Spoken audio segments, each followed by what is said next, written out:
मैं तो तीसरे नंबर पे नहीं चाहता हूँ पार्टी को, मैं तो पहले नंबर पे चाहता हूँ और मैं सत्ता की चाबी जो है बहुजनों के हाथ में चाहता हूँ।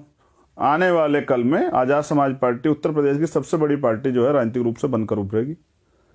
और ये मेरा घमंड नहीं है, मेरा भरोसा जो आज़ाद समाज पार्टी और बीमारी कार्यकर्ताओं ने एक 10 दिन के संघर्ष में जो है तैयार किया है।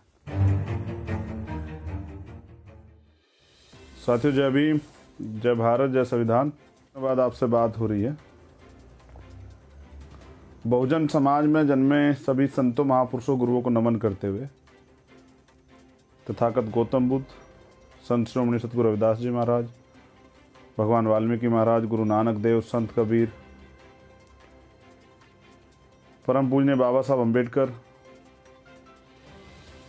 राष्ट्रपिता ज्योतिबा फूले साहब, पेरियार साहब, पेरियार लाल यादव,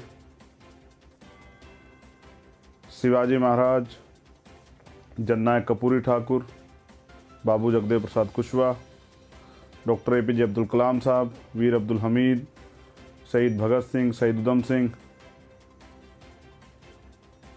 और मेरे रहबर, मेरे आदर्श मान्यवर साहब श्री काशीराम, उनको मूवमेंट बनाने वाले मान्यवर दीना भाना वाल्मीकि साहब, आप सभी को नमन करते हुए आज लाइव विशेष भी है और ज़रूरी है कि आपके बीच जो है चर्चा जाती रहे, आपके बीच मेरी बात पहुंचती रहे। तो वो कभी टीवी चैनल के माध्यम से और कभी फेसबुक के माध्यम से मैं पहुंचाता रहता हूं।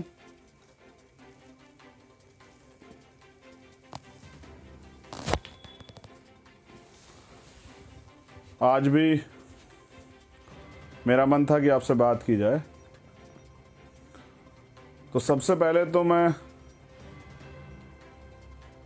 धन्यवाद अदा करता हूं बिहार के और मध्य प्रदेश और उत्तर प्रदेश के सभी कार्यकर्ताओं का, पदाधिकारियों का, क्योंकि अभी भी चुनाव ख़त्म हुआ है। जीवन का राजनीतिक पार्टी के तौर पे आज़ाद समाज पार्टी के लिए पहला चुनाव था। संघर्ष किया। मैदान में जब दो लोग उतरते हैं तो हार जीत तो होती है। देखिए, मान्यवर काशीराम साहब कहते थे कि मैं अकेला ही चला था मंजिले मुसाफिर, लोग मिलते गए और कारवां बनता गया। संघर्ष की शुरुआत तो सहारनपुर से हुई थी, लेकिन पूरे देश से लोग धीरे धीरे जुड़ने लगे। भीम आर्मी ने बहुत कम समय में, गांव से बने एक संगठन ने राष्ट्रीय और अंतर्राष्ट्रीय पहचान बनाई। तो वो सिर्फ और सिर्फ उसके कार्यकर्ताओं के संघर्ष के बदौलत ये हो पाया। आज ये जो मकाम मिला है कि आपकी चर्चाएं हैं, इसके लिए भी भीम आर्मी को बहुत बहुत साधुवाद, धन्यवाद सभी कार्यकर्ता पदाधिकारियों को। जरूरी बात यह है कि संघर्ष की शुरुआत तो हो चुकी है, आंदोलन का बिगुल तो फूंक चुका है। अब बिहार में कुछ सीटों पे, लगभग 24 सीटों पे हम लोग चुनाव लड़े थे, 23 पे। कुछ सीटों पे अच्छा प्रदर्शन जो है, वहाँ संगठन से जुड़े हुए जो लोग, जिनको टिकट पे लड़ने का मौका दिया गया था पार्टी द्वारा, उन्होंने किया है। कुछ जगह ज़्यादा अच्छा परफॉर्मेंस नहीं हो रहा है। इसी तरह से मध्य प्रदेश में भी एक सीट पे हम लोग लड़े थे और कार्यकर्ताओं ने मेहनत की, लेकिन जिस तरह से धनवानों से मुकाबला है और गरीबों की पार्टी आपकी है, तरह तरह के जो हैं षड्यंत्र किए जाते हैं। और उपचुनाव जो है, जहां उपचुनाव होते हैं, मोस्टली वो सरकार ही लड़ती है, सरकार ही उसमें जो है सरकारी तंत्र का दुरुपयोग करती है। बिहार में जो हुआ आपने खुद देखा, किस तरह सरकार ने सरकारी तंत्र का यूज किया। उत्तर प्रदेश की बात अगर मैं करूं, उत्तर प्रदेश में कार्यकर्ताओं के संघर्ष के बदौलत आज़ाद समाज पार्टी, काशीराम जी जो नाम है पार्टी का, उसे एक पहचान मिली है उत्तर प्रदेश के अंदर। हम लोग एक सीट पे इसलिए चुनाव लड़े थे कि हम ट्रायल करके देखना चाहते हैं कि जनता के बीच जो काम किया है और जनता जिस तरह का विश्वास दिखा है, वो वोट में कितना तब्दील होता है और कितना वोट जो हमें मिलता है। बाकी सीटों पे और लोग भी लड़े थे, लेकिन आपने देखा कि रिजल्ट का परिणाम तो जुगा तू है। इसका मतलब वो सभी लोग मिलकर जो है जो सत्ता में बैठी पार्टी है उसको नहीं रोक सकते हैं, मगर 15 मार्च को पार्टी का रजिस्ट्रेशन होना दिया गया, पार्टी का नाम रखा गया, 6-7 महीने का लॉकडाउन देखा गया, 14 अक्टूबर को आपकी पार्टी का रजिस्ट्रेशन हुआ, आपको नाम मिला, पहला नॉमिनेशन आपका बुलंदशहर में हुआ। हाजी यामीन जी जो प्रत्याशी थे, बहुत ईमानदार संघर्षशील प्रत्याशी हमारे। उसके बाद चुनाव चिन्ह जो बहुत महत्वपूर्ण होता है वो 20 से 22 तारीख को मिला, और 10 दिन का चुनाव जो है ईमानदारी से जो कार्यकर्ताओं की टीम वहाँ लगाई गई थी उन्होंने लड़ा, और गांव-गांव जाकर अपने नीतियों को, अपनी विचारधारा को लोगों के बीच पहुंचाने का काम किया, और उसका परिणाम ये हुआ कि युवाओं का संघर्ष, हमारे बुलंदशहर की महान जनता का आशीर्वाद, 13,530 लगभग वोट आपको मिले। ये संतुष्टि वाला वोट नहीं है, मैं इससे संतुष्ट नहीं हूं। मैं तो तीसरे नंबर पे नहीं चाहता हूं पार्टी को, मैं तो पहले नंबर पे चाहता हूं, और मैं सत्ता की चाबी जो है बहुजनों के हाथ में चाहता हूं।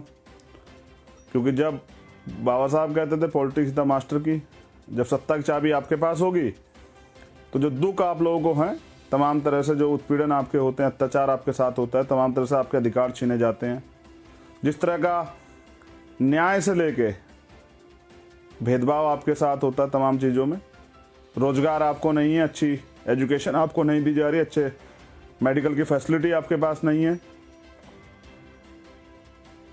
ज़मीनें आपके पास नहीं है, बिजनेस आपके पास नहीं है, ये जो सारी चीज़ें जिनके लिए एक दैनिक जीवन में आप लोग परेशान रहते हैं,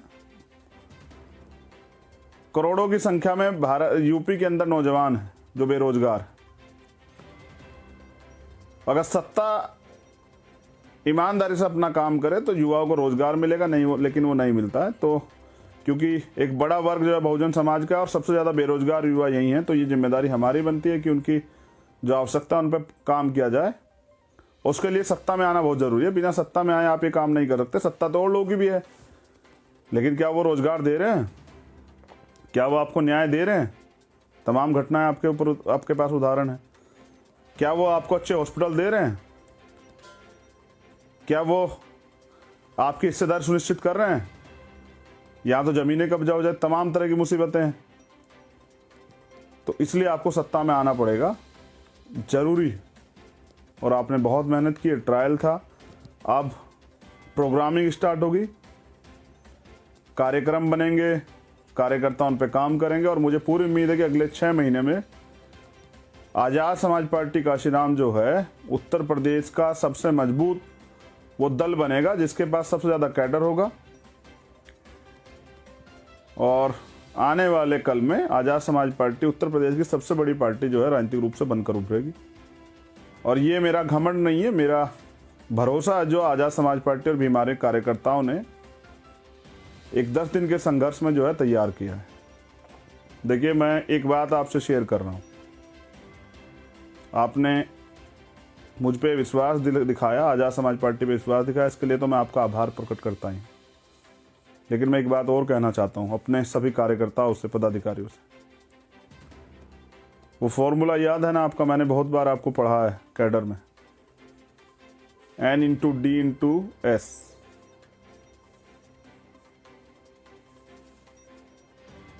याद है या भूल गए? मैं आपको दोहरा देता हूं।